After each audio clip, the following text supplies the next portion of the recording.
അസ്സലാമു അലൈക്കും വറഹ്മത്തുള്ളാഹി വബറകാതുഹു.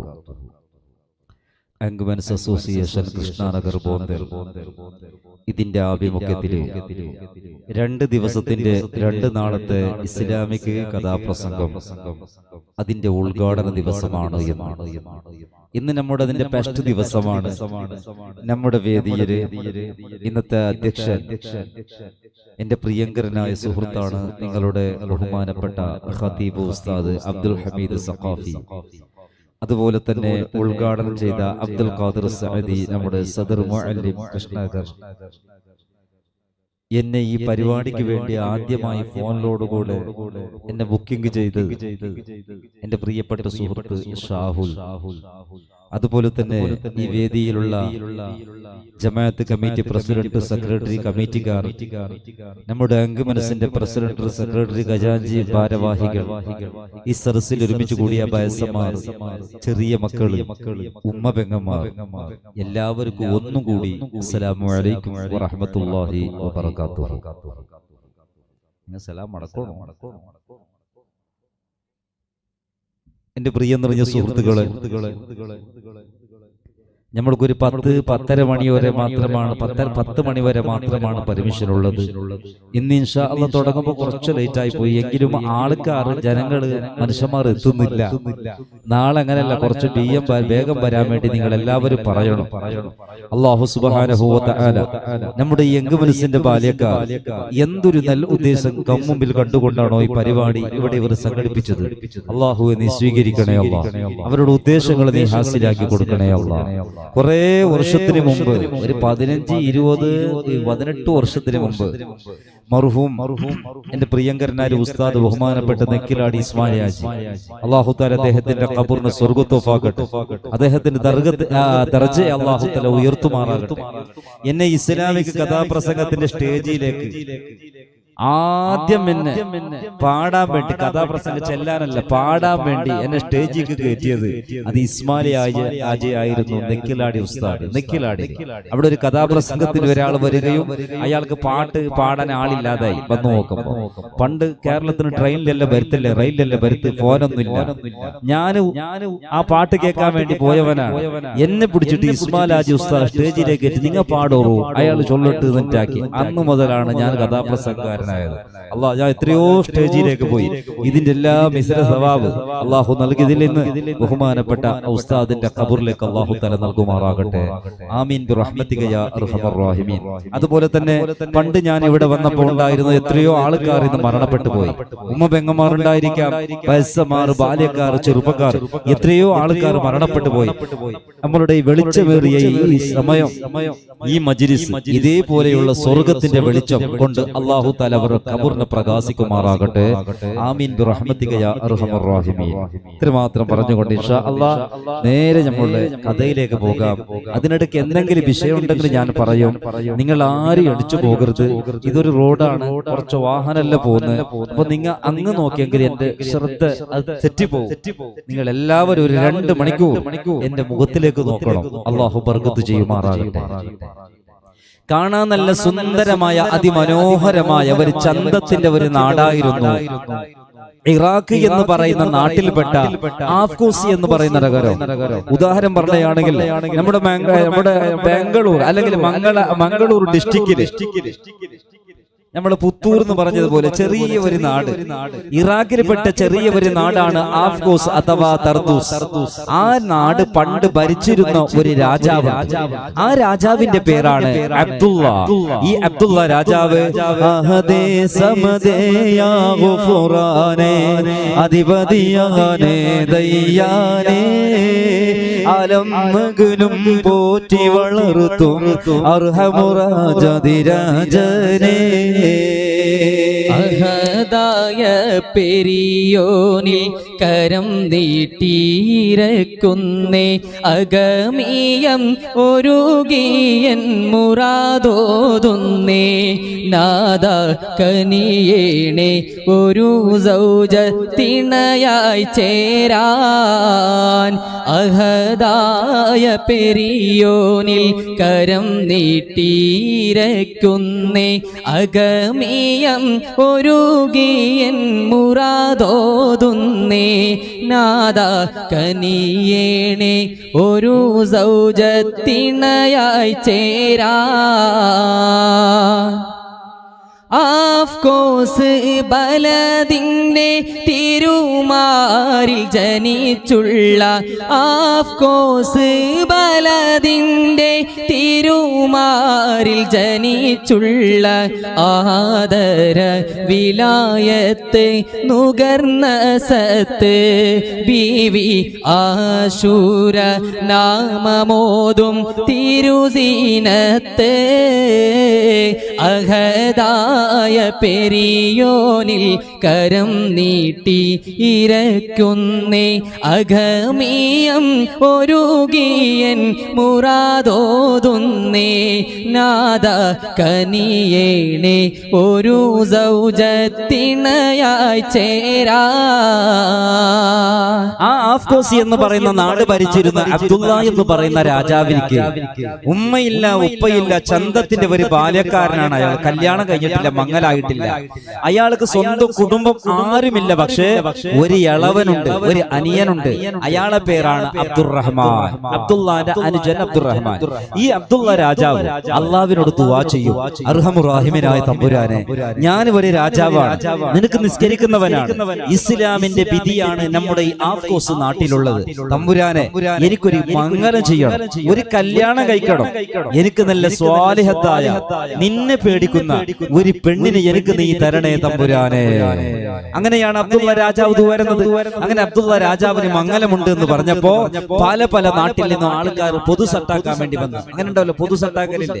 ഇപ്പൊ ഇതിന്റെ അടുത്ത് നമ്മളെ പുത്തൂരിൽ ഒരു 35 ആണ്ടൊക്കെ മുന്നേ റായത്ത് ഒരാൾ കിട്ടിയിട്ട് പറഞ്ഞേ, ഉസ്താദ് നമുക്ക് പൊതു സട്ടാവില്ല, ഒന്ന് സട്ടാക്കൂറുന്നു. അങ്ങനെ കുറെ ആൾക്കാർക്ക് പൊതു സട്ടാക്കി. അവസാനം ഇയാളെ പല്ലി പോയിട്ട് പല്ലിന്റെ സട്ട് വെച്ചല്ലാതെ ഇയാൾക്ക് പെണ്ണ് സട്ടാവുന്നില്ല. അപ്പൊ ഈ ബ്രോക്കർമാരുണ്ടല്ലേ, ഒരു ബ്രോക്കർ എന്താക്കി, ഒരു പെണ്ണിന്റെ പൊട്ടം കാണിച്ച് ഇയാൾ ഡോക്ടർ പഠിച്ച പെണ്ണാവോ, ഇയാൾ ആവോന്ന് ചൊല്ലി. അങ്ങനെ പെണ്ണ് നോക്കാൻ പോയി. ഒരു 22 വയസ്സിന് സുന്ദരിയായ ചന്തത്തിന്റെ പെണ്ണിനെ ഇങ്ങനെ പാട്ടിട്ടുണ്ട്. ഇയാളിങ്ങനെ പോയി പെണ്ണിനെ ഇങ്ങനെ നോക്കി, ഇയാൾക്ക് സട്ടാവില്ല. അപ്പൊ ഈ പെണ്ണിന്റെ ഉമ്മ എന്താക്കി, ചെറുക്കട നോക്കുക എന്ന് പറഞ്ഞിട്ട് മെല്ലെ ഇങ്ങനെ നോക്കുമ്പോ ചെറുക്കട കണ്ടപ്പോ ഉമ്മ ചിരിക്കെ വന്നിട്ട് ഉമ്മ ഓടി. ഓൻ ചൊന്ന നക്കി പെണ്ണാവലാന്ന് ഓൻ പോയി. പോയപ്പോ പെണ്ണിന് ചൂടായി. പെണ്ണ് പോയിട്ട് ഉമ്മാന്റെ മുട്ട് കേട്ടത്, അല്ല ഉമ്മ നന്റെ നോക്കൊടുക്കല്ലേ ചെറുക്ക വന്ന്, നിങ്ങെന്തരക്ക് ചെറുക്കറ നോക്കി ചിരിച്ചിട്ട് ഓടിയേ. അപ്പൊ ഉമ്മ ചൊന്തു, മോനെ ഒരു 20 വർഷം മുന്നോട് ഓൻ നന്റെ നോക്കി ഓണ് വന്നിറാ, ഉമ്മനെ നോക്കൊടുക്കേ ഓണ് വന്നിറ, ഇതുവരെയും സെറ്റായിട്ടില്ല. എന്നാലോ പ്രിയ സുഹൃത്തുക്കളെ, ഓമകളാണ് യശൂറ ബീവി, പുന്നര താളമിനി ഗന്ധ ബീവി, കാണാനഴകുള്ള പെൺമണിയാം, കണ്ടാലതിർവപ്പു തേന്മണിയാം.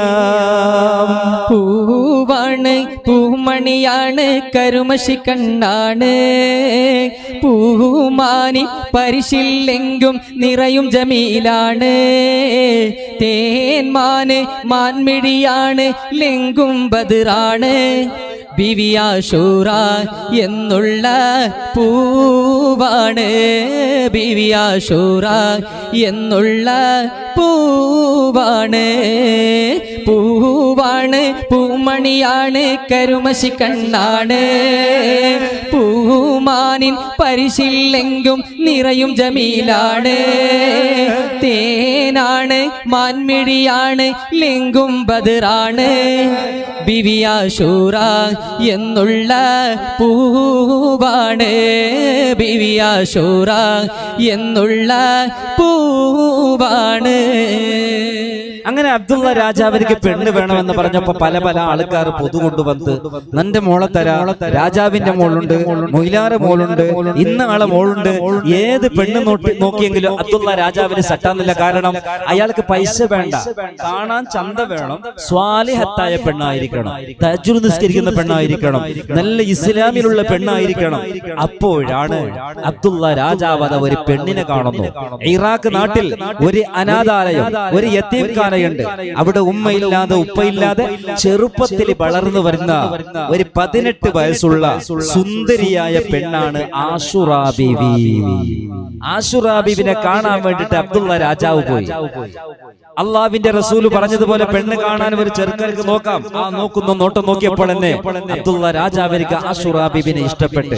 ആശുറാ ബീവി എന്ന് പറഞ്ഞാൽ സുന്ദരിയായ പെണ്ണാൻ, കമാ നെറ്റിത്തടം, തുളിച്ച കവിള്, നല്ല ചോന്ന ചുണ്ട്, മാനിന്റെ കടുത്ത്, നല്ല സുർമ കണ്ണ്, നീണ്ട മുടിയുള്ള സുന്ദരിയായ പെണ്ണാണ്.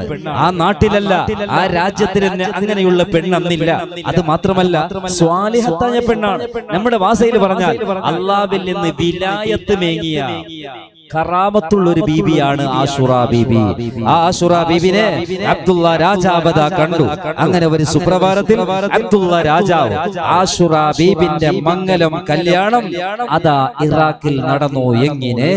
14-ാം രാവിൽ പനിമതി തൂകും, 14-ാം രാവിൽ പനിമതി തൂകും, കമറാണു നീ ആശുറാ, പരിശുദ്ധ ബി ആശുറാ. ആശുറാ ആശുറാ നീ നാണിക്കണതെന്താണ്? ആശുറാ ആശുറാ നീ ഒളിച്ചു നോക്കണതെന്താണ്? കിലുങ്ങുന്ന കൈവളയല്ലേ, മൈലാഞ്ചി പൂവിതളല്ലേ, കിലുങ്ങുന്ന കൈവളയല്ലേ, മൈലാഞ്ചി പൂവിതളല്ലേ. ആശുറാ ഓ ആശുറാ ആശുറാ നീ നാണിക്കണതെന്താണ്? ആശുറാ ആശുറാ നീ ഒളിച്ചു നോക്കണതെന്താണ്? കല്യാണ രാവല്ലേ, കനവുകളും വിടരില്ലേ, നീ ഒന്ന് ചൊല്ലു ആശുറാ. ഭാഗ്യം ചൊരിയും മുത്താണേ, ഭാവിയിൽ ജീവിത സ്വത്താണേ. ഭാഗ്യം ചൊരിയും മുത്താണേ, ഭാവിയിൽ ജീവിത സ്വത്താണേ. റാഹിമിൻ സ്തുതികൾ ഓതുമോ, പറയൂ പറയൂ ആശുറാ. ആശുറാ ആശുറാ നീ നാണിക്കണതെന്താണ്? ആശുറാ ആശുറാ നീ ഒളിച്ചു നോക്കണതെന്താണ്? കിലുങ്ങുന്ന കൈവളയല്ലേ, മൈലാഞ്ചി പൂവിതളല്ലേ, കിലുങ്ങുന്ന കൈവളയില്ലേ, മൈലാഞ്ചി പൂവിതളല്ലേ. ആശുറാ ഓ ആശുറാ ആശുറാ നീ നാണിക്കണതെന്താണ്? അങ്ങനെ ഒരു സുപ്രഭാതത്തിൽ ആശുറാ ബീബി റളിയല്ലാഹു അൻഹ അബ്ദുള്ള രാജാവിന്റെ കല്യാണം കഴിഞ്ഞു, മംഗലം കഴിഞ്ഞു. എന്നാലും പ്രിയ നിറഞ്ഞ സുഹൃത്തുക്കളെ, കല്യാണം കഴിഞ്ഞിട്ട് 10 വർഷമായി ആശുറാ ബീബിന്റെ 10 ആണ്ടായി. ഈ 10 ആണ്ടിൽ അബ്ദുള്ള രാജാവിന്റെ ആശുറാ ബീബിന്റെ ദാമ്പത്തിക ജീവിതം നല്ല ജീവിതമാണ്, നല്ല അടിപൊളി ജീവിതമാണ്. പക്ഷേ ഈ 10 കൊല്ലത്തിലും അവർക്ക് മക്കളായിട്ടില്ല. 10 വർഷമായി മക്കളില്ലാതെ. ഇപ്പൊ ഒരാൾ ഇന്നാല് അജിലമൂറ് ഞാൻ പാട്ട് പാടുമ്പോൾ ഒരാൾ വന്നിട്ട് പറഞ്ഞ മംഗലായിട്ട് കുറെ ആണ്ടായി ഉസ്താദെ, മക്കളായിട്ടില്ല. അല്ലാഹുവേ, അദ്ദേഹത്തിന് അതുപോലെ തന്നെ മക്കളില്ലാതെ ഖേദിക്കുന്ന ഒരുപാട് ആൾക്കാരുണ്ട്. അവർക്കെല്ലാവർക്കും പരിശുദ്ധ റജബിന്റെ ഹഖ് ജാഹ ബർക്കത്ത് കൊണ്ട് സ്വാലിഹായ സന്താനങ്ങളെ നീ പ്രദാനം ചെയ്യണേ അല്ലാഹ്. അവർക്ക് മക്കളില്ല. അബ്ദുള്ള രാജാവ് ആശുറാ ബീബി എല്ലാ ദിവസവും ദുആ ചെയ്യുന്നു, പക്ഷേ മക്കളില്ല. ഇല്ല.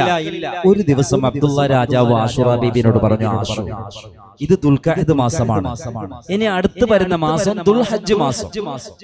നമ്മുടെ ഇറാഖ് നാട്ടിൽ നിന്ന് ഒരു കൂട്ടം ആൾക്കാർ പരിശുദ്ധ മക്കയിലേക്ക് ഹജ്ജിക്ക് പോകുന്നു, ഒരു ഹജ്ജ് ടൂർ പോകുന്നു. പണ്ടത്തെ ഹജ്ജ് ടൂർ ഇങ്ങനെയല്ല, കുതിരപ്പുറത്ത് ഒട്ടകപ്പുറത്താണ് ഇങ്ങനെ പോവല്. ആയതുകൊണ്ട് ആശുറാ, ഞാനും ഹജ്ജിക്ക് പോകുന്നു. ഇസ്ലാമിന്റെ 5ാമത്തെ കാര്യമായ പരിശുദ്ധ ഹജ്ജ് ചെയ്യാം. 2ാമത് പരിശുദ്ധ മക്കയിൽ പോയിട്ട് നമ്മൾക്കൊരു കുഞ്ഞിനെ അള്ളാഹു നൽകാൻ വേണ്ടി ഞാൻ ദുആ ചെയ്യാം. ഇത് കേട്ടപ്പോ ആശുറ പറഞ്ഞു, എന്നെ വിട്ടിട്ട് നിങ്ങൾ പോകരുത്. ആശു, ഒരു നാട്ടിന്റെ രാജാവും റാണിയും പ്രധാനമന്ത്രിയും പ്രധാനിന്റെ ഓളും ഹജ്ജിക്ക് പോകുന്നു ചെല്ലെങ്കിൽ ചെറിയ ചെലവല്ല, കുറെ മിലിറ്ററി വേണം, കാവലുകാര് വേണം,